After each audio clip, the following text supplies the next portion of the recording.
Welcome to Up All Night DIY. I'm Monica. Thanks for joining me. We are celebrating Summerween, hosted by my friends Annie of Crafting with Indiana Jones, Dawn of Shabby Meets Bling, and Jody of Jody at Southern Seasons. You're going to find links to their channels, as well as a link to the playlist in the description box. So please be sure to check those out. One of my subscriber friends, Teresa, sent me this pic and asked if I could show how I would replicate this adorable jack-o'-lantern by Prims by Kim. I'm going to link Prims by Kim's Facebook page for you to check out. Please give her a follow. I'm so pleased that Teresa introduced Kim's work to me. Her artwork is absolutely adorable, and today we're doing a little homage to her. Right, so we're going to be using some 1.9-inch foam balls. I got mine at the Dollar Tree. I'm using some Daz air dry clay. You can use the clay of your choice. And I'm also going to be using some 19 gauge wire to create our version of Prim by Kim's jack-o'-lanterns. We're going to need to make some flat spots on our foam balls. Now, normally I would just press down to create a flat spot, but my hands have been really bothering me. So you can see I don't even have my rings on. So what I'm going to do is use a serrated knife to cut a flat spot. But you do what works best for you. I'm also going to do this to 3 balls since I won 3 wee jack-o'-lanterns. I grabbed a handful of my clay and I'm going to knead it as best as I can with my poor sore hands here. The conditioning of the clay helps to distribute the moisture, which in turn should help to prevent the clay from cracking as it dries. Next, we're going to roll it out nice and thin. We want enough to cover each of our foam balls. Okay, that looks pretty good. So now we are going to wrap it around the ball, and I'm pressing it firmly to make sure that it's really adhering to the foam, as you do.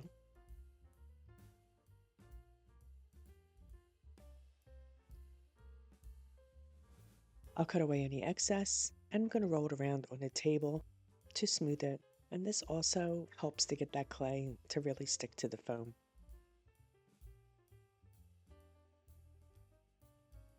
Once I'm done with that, I'll fill in any bare spots with the excess clay until the ball is completely covered. It is a very warm day here and my clay is starting to dry, so I'm going to spritz it with some water and use my fingers to smooth it just a wee bit. Then to help smooth it even more, I'm going to use the back of a plastic spoon. This really does work really well smoothing out the clay. Now this is a primitive piece, so we don't have to make it perfectly smooth, just smooth enough. You feel me? And as I mentioned, I'm going to be making 3 separate jack-o'-lanterns, but I'm going to complete each jack-o'-lantern before I move on to the next. So now we're going to add the features on our first jack-o'-lantern here. I'm going to start by creating the eyes, and to do this, I'm going to roll 2 small balls of clay. I'm going to add some score lines where I will attach the small ball. This will help the clay stay in place. After I score it, I'm going to dampen the area with a little bit of water on a paintbrush. I'll place the ball of clay on the score marks, and I'm going to press it to flatten it just a wee bit. And let's add the other eye. We want to leave a large enough gap there in between the eyes to accommodate the nose.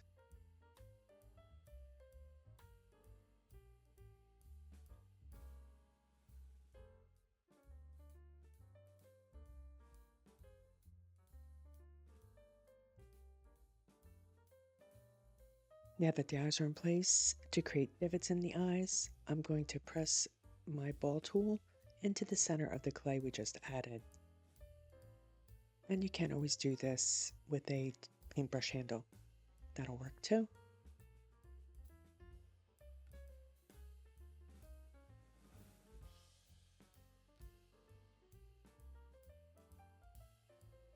Now for the nose. Kim's jack-o'-lantern has a rounded triangle, so to mimic that, let's roll a wee cane of clay. We're going to cut it to size and taper the end to give it a triangular shape.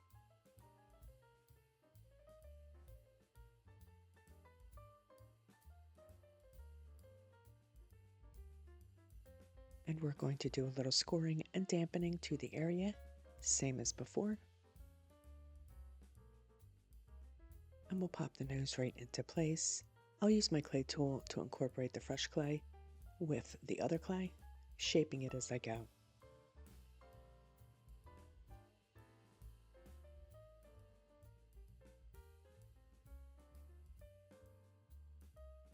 For the mouth, we'll roll a very thin cane of clay. I'm going to score the area in a zigzag pattern, again to mimic Kim's original jack-o'-lantern, and we'll push the clay into place.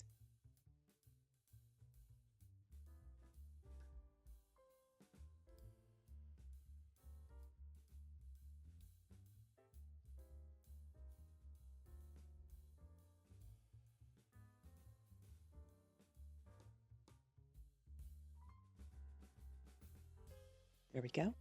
Not too bad. Now for the wire handle, I cut a 5-inch length of wire.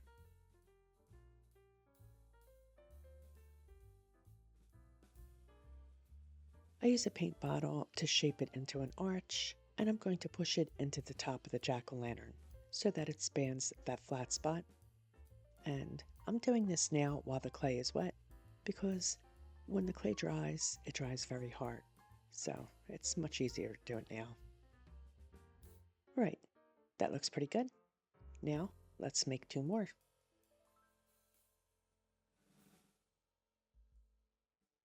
And we're going to let these dry overnight. Meanwhile, let's work on a cute tin for these guys. I've headed over to my Photoshop program to do a little designing, and I've uploaded this vintage scarecrow image. I'm going to isolate the head of one of the scarecrows to use on the side of my tin. I've sized them, and I'm going to put them on some cardstock. I'll just get these to the right size and print them out. I want to add some text to my tin. I'm thinking to do like a take on the campfire marshmallow tin, but instead of campfire, we will do bonfire. That's got more of a Halloween connotation. So I'm going to do my best to design something aesthetically pleasing while I'm in Photoshop, and then I'm going to transfer it over to my Silhouette Studio software, where I'll size it and fuss with it and cut it out on vinyl. After I got this much done, my hands were bothering me, so I decided to give it a rest for the night, and we get back into it in the morning. Okay, so as you can see up here in the corner, the jack-o'-lanterns have already been completed, but before I show you that, I'm going to show you how I completed the tin. I have here one of those Christmas tins from the Dollar Tree. It's from last Christmas. I tend to pick up several because I like to use them throughout the year. I want to paint this black, so I'm going to use some of this old thick chalk paint here to make my tin a solid black color. I do need to add some water to this and stir it up really well. This chalk paint is quite old and very lumpy. However, since this is going to be a primitive rustic tin, the texture, well, I feel like it's going to add a nice touch.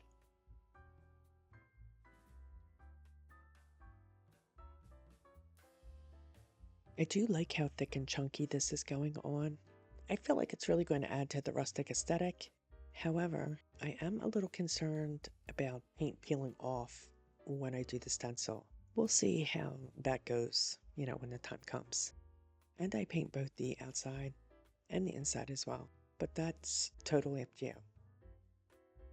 So the chalk paint is dry, and now I'm going to burnish on my Bonfire Mallows stencil. I'm going to apply it to the front first. I made stencils for the front and back long side of the tin, and I also did a slightly bigger one for the lid. And remember, we're going to add those little scarecrow heads to the short sides.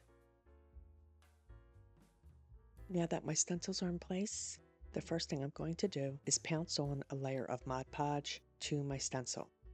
This should help keep the letters nice and crisp. However, I'm really not too sure how well that's going to work considering all the texture on here. But again, we'll give it a go and see what happens. And once the Mod Podge has dried, I'm going to pounce on 2 layers of white acrylic paint. The reason I'm doing the white is because this is like a base coat. My final color is going to be an orange, spiced pumpkin to be exact. And I want a true spiced pumpkin color. And when you go over the black, especially with orange, you don't really get the true tone. So that's why we're doing the white first. And finally, we'll apply our top coat of Americana spiced pumpkin. And once again, I'm going to give it 2 coats. And once the paint is dry, we're going to remove the stencils. Okay, as you can see here, I removed the vinyl stencil, and some of the paint did come away on the lettering, but you know what?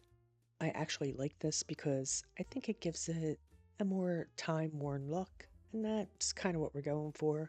It also happened a wee bit on the front and the back stencils. Not as bad as it did on the lid, but you know what? I'm digging it, and we're rolling with it. Here are my little scarecrow heads, which I have fussy cut from the cardstock. I also have here some patterned paper that I designed, I believe it was last Halloween, maybe the Halloween before. Anyway, we're going to attach that to the inside of the lid. But first, we're going to use some ink to distress the scarecrow and the paper. You guys all know that I love my Tim Holtz Vintage Photograph Distressing ink, so I'm going to start with that by hitting the edges of the scarecrow with this ink. This is going to help hide the white edges, and we definitely don't want to see those when we apply the scarecrows to the tin. Also hit the edges of the paper as well with the vintage photograph. And now we're going to come in and hit the edges with the black ink as well.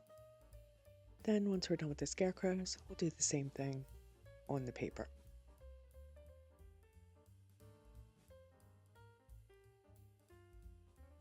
I'm using my go-to 3-in-1 glue to affix the scarecrows to the sides of the tin.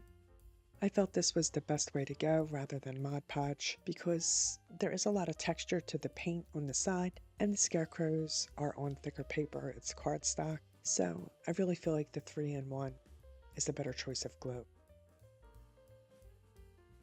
I've already cut my pattern paper to fit the inside of the lid, and I'm going to apply a coat of Mod Podge to the inside of the lid, and then we'll place the paper in there. Once it's in there, I'm going to burnish it to make sure that it's well stuck. And I'm not worrying about wrinkles because there's clearly going to be plenty of wrinkles. But again, I'm digging that whole vibe, so we're rolling with it. Now that the paper's in there nice and secure, I'm going to add a top coat of Mod Podge as well. Yeah, I don't really like the way the edges of the paper are so obvious, so I'm going to dry brush those edges with a little bit of black paint. This is just acrylic black paint. I'm going to get some on my brush, offload the majority of it onto a paper towel, and then I'll dry brush right around the edge of the paper there. I think this will give it a much more cohesive look.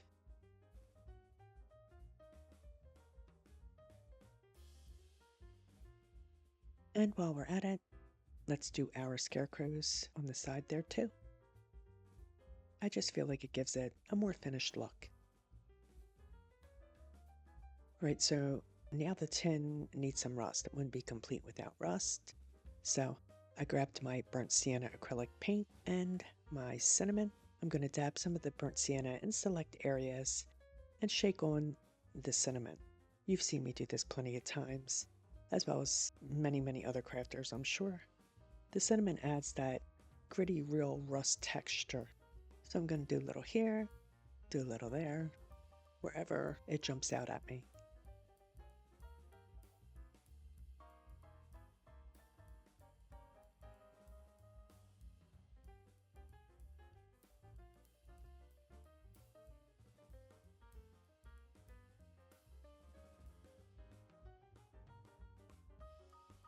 Definitely want to do some here around the edge of the paper on the lid. I think that's a nice touch.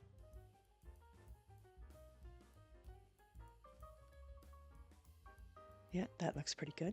Happy with that. Now, let's paint our jack-o'-lanterns. They have sat overnight, and all three have dried very nicely. I'm going to paint two of them with Persimmon, and one I'm going to paint with Spiced Pumpkin. These are both Americana colors. The Persimmon is just a little bit darker and a little more red than the Spiced Pumpkin. I'm starting with the Spiced Pumpkin color first, and I'm going to give this 2 coats.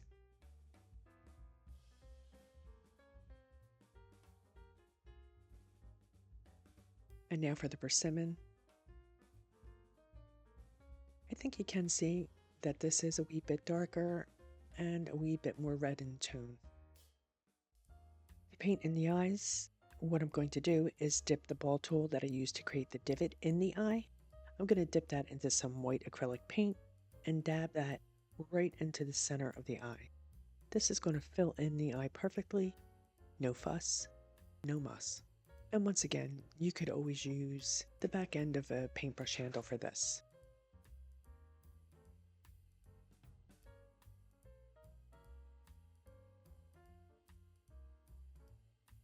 Now we're going to dry brush the mouth with white.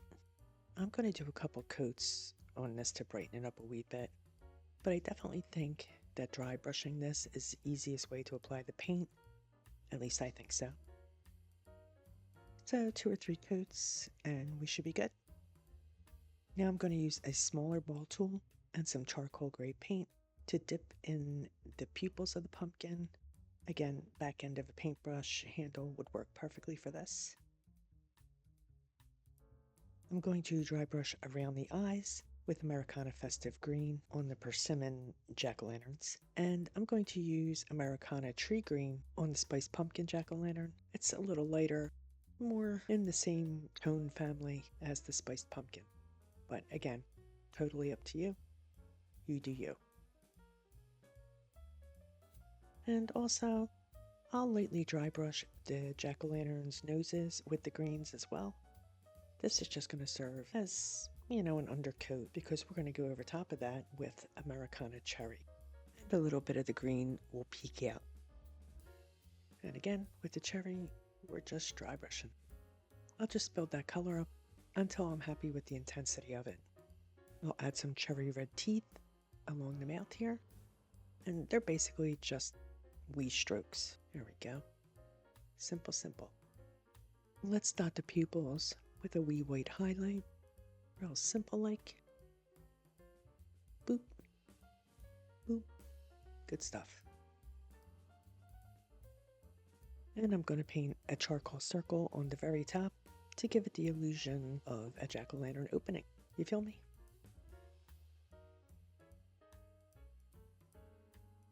And I'll use my detail brush here to add a wee charcoal stroke as an eyebrow. He needs a couple of eyebrows, don't you think? Right, so I'm going to mix up some of my own stain here using my Folk Art floating medium and some dark brown paint. You can use antiquing wax or, whatever you have on hand. I didn't have anything that was in the color tone that I was looking for, so I'm mixing up my own. Real simple to do. All I do is put some of the floating medium next to a little bit of the paint on a paper plate and kind of mix the two together. It'll give me a translucence to the paint. I'll brush this on and wipe it back with a paper towel, and it acts as a stain. I can always add more if it's not enough, and if I put on too much, simply wipe it back with the paper towel, and that should do it. Once my stains have dried, I'm going to pounce on a protective top coat of Mod Podge using a cosmetic sponge. My Spiced Pumpkin jack-o'-lantern lost its wire, so I'm going to use a little 3-in-1 glue and glue that back into place. And that's pretty much it for our jack-o'-lanterns.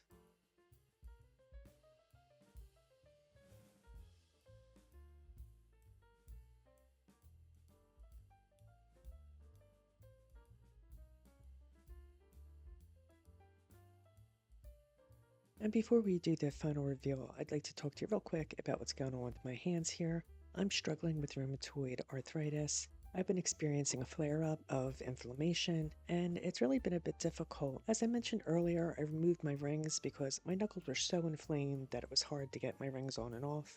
It has truly been very bothersome.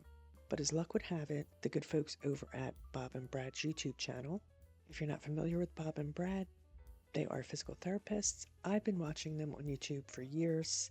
They're fun and very informative, and sadly, we lost Bob last year, but Brad continues the channel with the help of other physical therapists. I will definitely link the channel for you so you can check them out.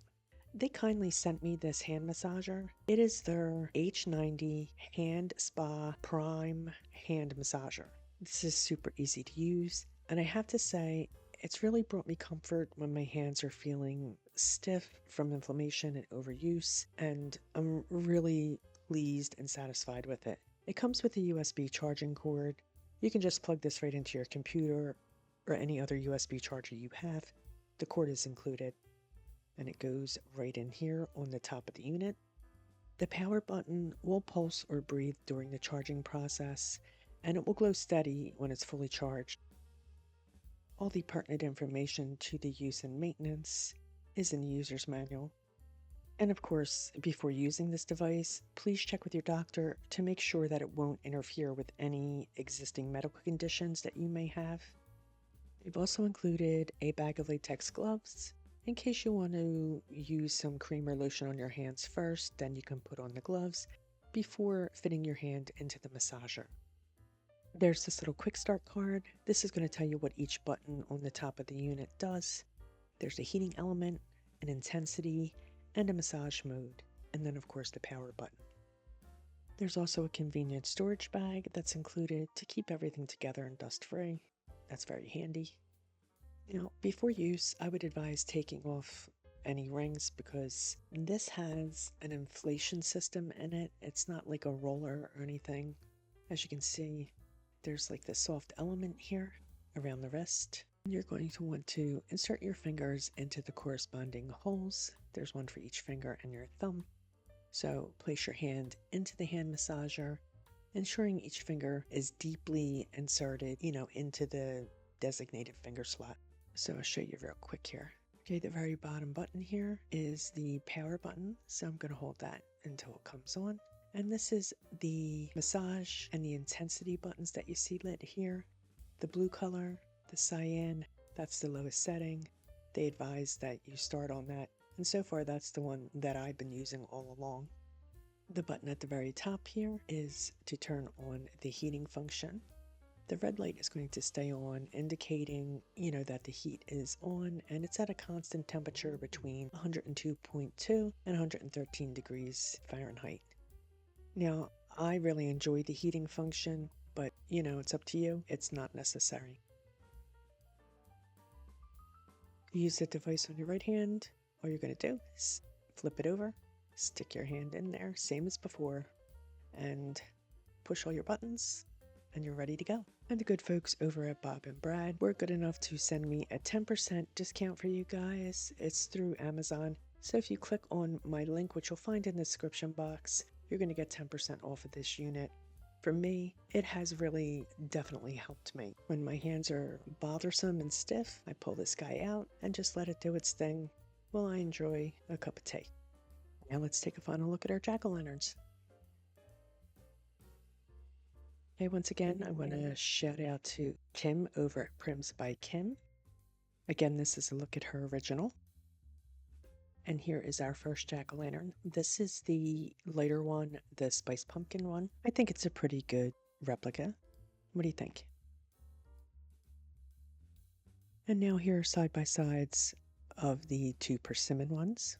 These are probably closer in color to Kim's than the Spiced Pumpkin. And here we have all three in our adorable, beat-up, time-worn Bonfire Marshmallow tin. I love painting tins like this, making them look, very distressed and ancient. And I do like to make up my own vintage ads to put on them. So let me know what you guys think.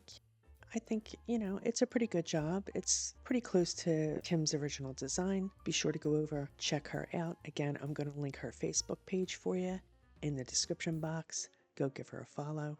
I want to thank some of my favorite YouTube friends here. Annie at Crafting with Indiana Jones, Dawn of Shabby Meets Bling, and Jody of Jody at Southern Seasons for hosting. So please be sure to check out their channels, again linked in the description box, along with a link to the playlist. Please go check out all of the fabulous creators who've participated in today's playlist and show everyone some love. Please like, share, comment, and subscribe, and all that good stuff.